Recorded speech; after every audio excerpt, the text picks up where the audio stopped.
And joining me now is Democratic Congresswoman of California, Zoe Lofgren. She was also a member of the Select Committee on the January 6th attack. Congresswoman, thank you so much for joining us. Today, Congress certified the election on the four-year anniversary of the attack on the Capitol. What was today like for you? Well, we certified the election because Trump won the election, so that was the right thing to do. But I think many of us are thinking back to 4 years ago, the tremendous bravery, courage, valor, really, of the Capitol Police, who saved our lives and who saved our democracy. The tremendous damage that was done to them. I've been reaching out to some of the officers and relatives of the families of those injured, thanking them once again for their efforts. One of the things that I think has been on our minds is some of our colleagues are trying to pretend what happened didn't happen. Certainly, Donald Trump is a known liar and is lying about this and has been for a while, but that so many Republicans who on the day and the day after condemned Trump for what he did are now saying that nothing happened. It is disappointing that they would lie in that way. Well, Congresswoman, we've seen statement after statement from Democrats urging people to never forget, but is it possible that many Americans just don't care at this point? Well, it's hard to know. I do think elections are decided on many factors. We have prices that are too high for people. During the pandemic, prices went way up for a variety of reasons, and they didn't come back down. And that has really been very troubling and difficult for a lot of American families. And I think that was top of mind for many voters, not the events of 4 years ago. I do hope that we will never see an effort to essentially engage in a coup d'etat as Trump did 4 years ago, that we will respect, as we did today, the will of the voters and respect our democracy. That's my goal, and it's something I pledge to do. And President-elect Trump has said that he pardoned convicted January 6th rioters. He's also described them as political prisoners and hostages. So what would the implications be, and what message does it send if he were to pardon them? Well, these are people who were convicted of felonies in many cases, of brutal, violent assaults against police officers. I mean, people died. Some officers were so severely injured they were unable to return to work, an eye gouged, maimed fingers, and on, over 140 injured officers. And that somehow that is okay?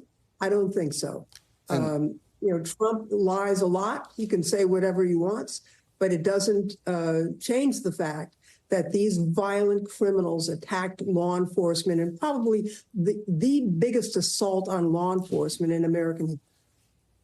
And speaking of things that President-elect has said, he's also said that members of the January 6th committee should be jailed. So are you worried about political retribution? Look, Article 1, Section 6 of the Constitution says that members of the House and Senate are immune from any criminal or civil liability for their legislative work. So that would be unconstitutional. I doubt that he's ever read the Constitution, but presumably the lawyers will have read the Constitution, as all of us lawyers must in order to become lawyers.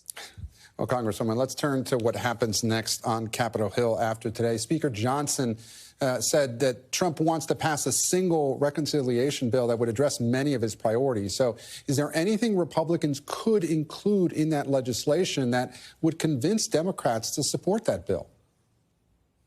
Well, our position is if there's something that is going to be good for the American people, we'll work together on that. I mean, our leader, Hakeem Jeffries, made that very clear yesterday when he introduced Mike Johnson. But we're not going to go for extremism. And so we'll see what they propose. If it's something that we can support that will help the American people, we're all in. But their agenda really does not appear to be in that direction. Limiting Social Security and Medicare is not what people thought they were voting for. Well, Congresswoman, President-elect Trump has floated the idea of a possibility of including language on dreamers in that reconciliation bill. Let's take a listen. Would you put regularization of the dreamers into that bill to attract some Democrats? I don't think it has to be in that bill, but I'm okay with talking about the dreamers. It's been a long time. You know, everybody's been talking about the dreamers. These are people that have been here since, in many cases, birth. They've been here for, many years. They were very young, and now they're middle-aged people. In some cases, they're old people. It's been talked about, and I'm certainly open to talking about it. So do you take him at his word? Can Democrats work with the incoming Trump administration to do something on dreamers? Well, let's see what he proposes. But his bigger proposal is mass deportation. He had rallies where his adoring fans had signs saying mass deportation now. So that's what I'm fully expecting. And by the way, when Democrats were in the majority, we tried to put some immigration reform in a reconciliation package, and the Senate parliamentarian refused to allow it. So I doubt very much that immigration reform or any immigration measure can be included in this budget bill. It's not, the rules don't permit it. And he has promised mass deportations, of course, but Americans did vote for his immigration agenda. Mm-hmm.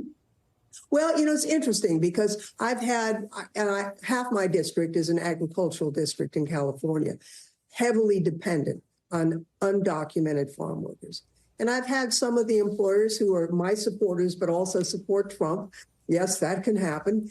They don't believe that there will be arrests of their workforce. They think, well, surely he must not mean that. Well, we'll find out. Well, Congresswoman, there's also a lot of questions about what's next for Vice President Harris. Would you like to see her run for governor of California? Well, it's a cast of thousands right now running for governor of California. I haven't endorsed anyone. Many of them are my friends, and they are all very capable. So that's something she'll have to figure out. But certainly, it's a very competitive field already. Congresswoman Zoe Lofgren, thank you so much for your time. We appreciate it. You bet. Take care. Thanks for watching. Stay updated about breaking news and top stories on the NBC News app or follow us on social media.